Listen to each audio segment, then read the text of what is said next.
Nothing we say is investment advice. Please pause on all 3 pages of this disclaimer and read it. All right. Good morning, everybody. Cowboy here, 8:31 a.m. EST on Tuesday.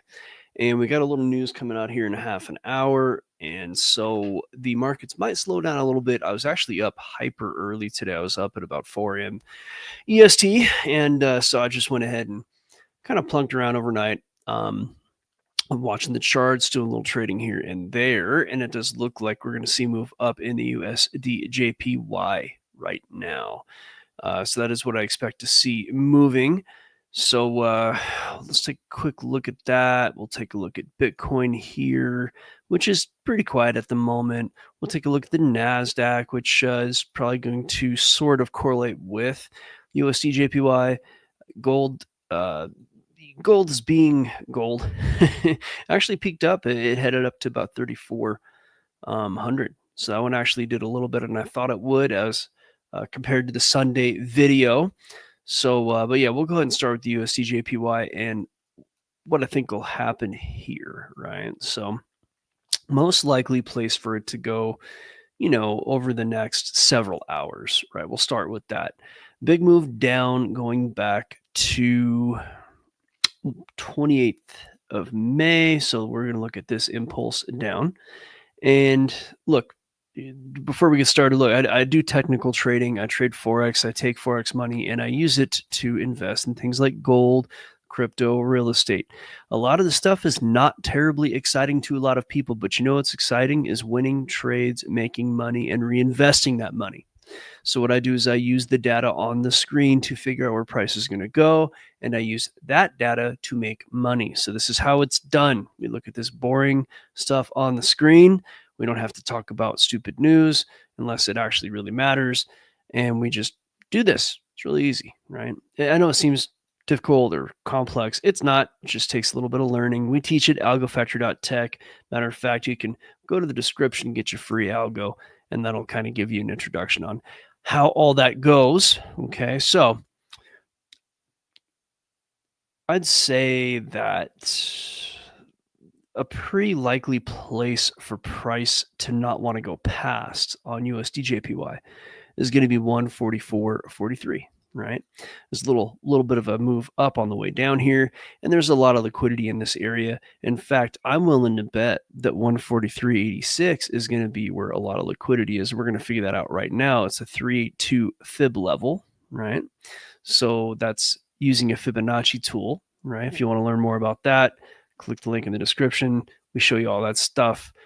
Now go here. I'm going to bring out a tool to help me find out where price is going to want to go. It's going to always want to go towards liquidity, which is generally going to be where a lot of transactions happened in the past. And in this particular case, it's right where I thought it was. Remember when I said probably going to be 143.85? And that is literally right where it is. Okay, so pretty cool that I guessed that. And price is probably just going to mosey on up in that direction. Let me delete a couple things here.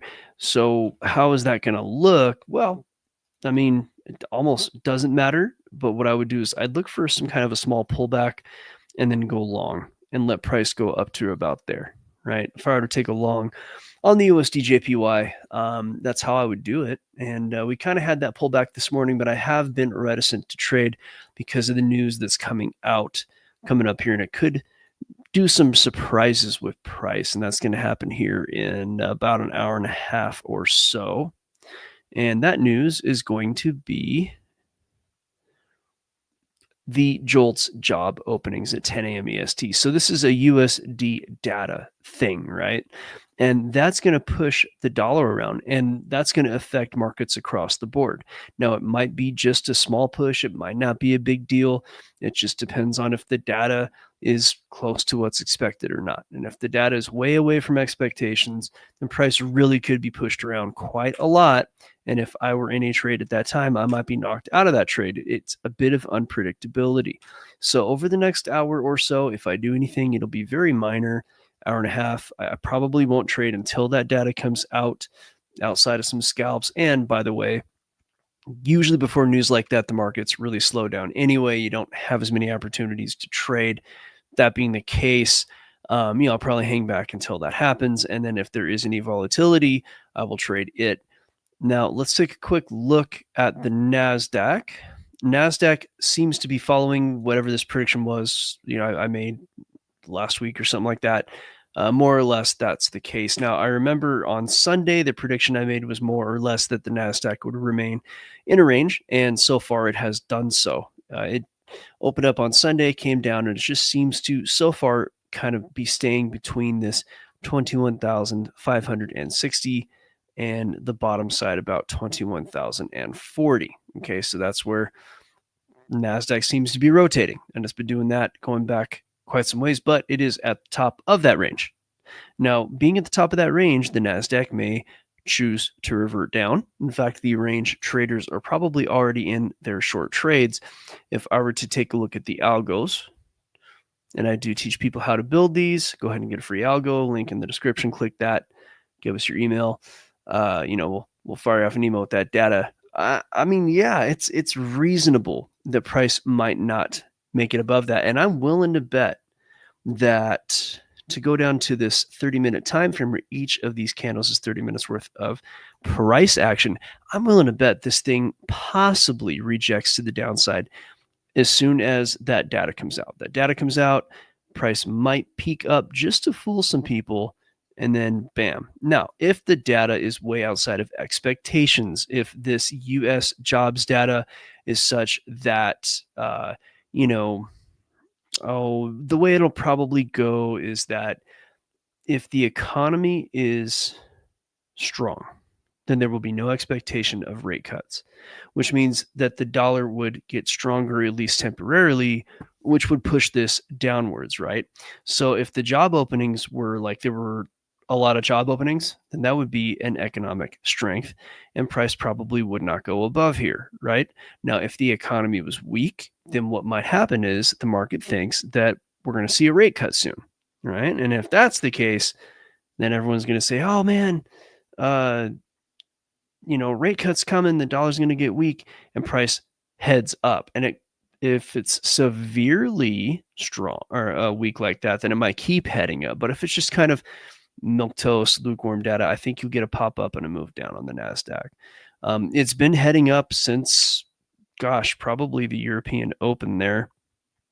About the time I woke up here, it's just been heading straight up.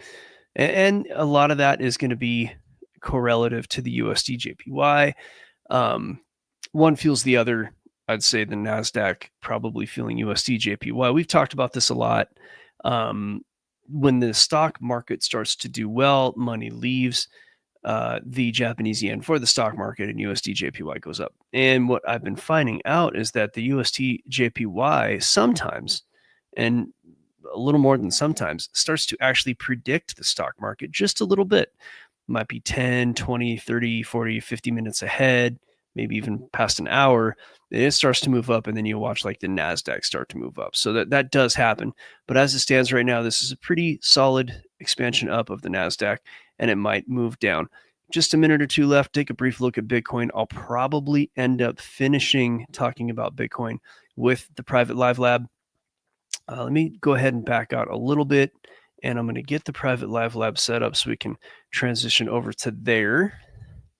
And we can finish this talk here, because what we do at the private live lab is that, for the next hour or so, depending on the kind of data that's available in the market and the kind of questions I get, what we do is we continue to talk about the markets, and we, answer what questions people have, and people want to know, what I think is going to happen, or what cryptos I like, whatever it is. And V the Gorilla, he's back. He was here all three live labs last week, Tuesday through Thursday. And he was able to weigh in on what he thinks is going to happen as well. We talk about gold, we talk about silver, we talk about whatever stock you want to talk about, and that's what we do. And you just go to the link in the description and click on that, and you'll start to get access to our data, how to get into that, or just go to algofactory.tech and sign up. So with Bitcoin, what I'm seeing is, let's go ahead. I'm going to add a little data to this screen. Yeah, Bitcoin, I think, is going to continue to slow down. I don't think we're going into a bear market. I don't think the bull market is over. But I think this peak that we saw last week, week before at 112,000. That's going to be it for now. And the reason I think that is because of the algos. The algos are just telling me that where we are in the season, it's the beginning of the summer, sell in May and go away, happens in the stock market. That's the thing they say, sell in May and go away. And on top of that, when the stock market slows down, Bitcoin generally slows down, even in a bull market. Now, it might mean that it goes up more slowly. It doesn't mean it's going to fall. And if it does fall, it might fall just a bit. But what you'll notice here is that you had this kind of local top formation where price came up and it made a top there. It came down and it tried to get that top again. I'm going to zoom in on this, but it tried to get that top again and then it failed. Right. So that's a top formation and it tells a story, right? Now what the story is that there's the bulls that want price to go up and who are buying, and there's the bears who are selling and they push price down, and the bulls were winning.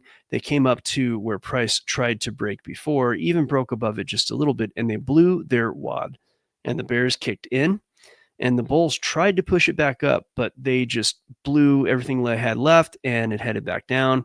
And that's what you got. So the bulls appear to be done for the moment. Now, Bitcoin's Bitcoin and it could do anything and you might get another move up. I mean, I'm not saying it's absolutely going to continue down.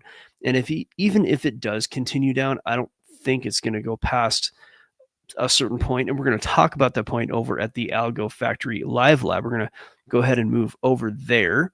So again, algofactory.tech, go here, get your free algo. Also, by the way, I'm going to do some live trading a little more often, but I'm going to do full on live trading where I'm going to show everybody my trades, even on YouTube and stuff. And that's going to be a free workshop. And I'm going to schedule that sometime in the next few weeks. And if you go ahead and do this, get your algo and all that, you also can go on a mailing list where I will let you know when that's going to be. Now, the first webinar I do where everybody gets to watch me trade is going to be free. And the ones after that will be paid. They'll be paid events. This one will be free. So please go in there, give us your email. You don't even have to give us a real first name. We don't care. You can call yourself John Jacob Jingleheimer, SHIT bag, whatever. I don't care. But what we'll do is we'll let you know when that is so you can join. All right. So thank you for watching. We're going to flip over to the private live lab. We love you all. We'll see you back mañana iguana around about the same time. So enjoy your day.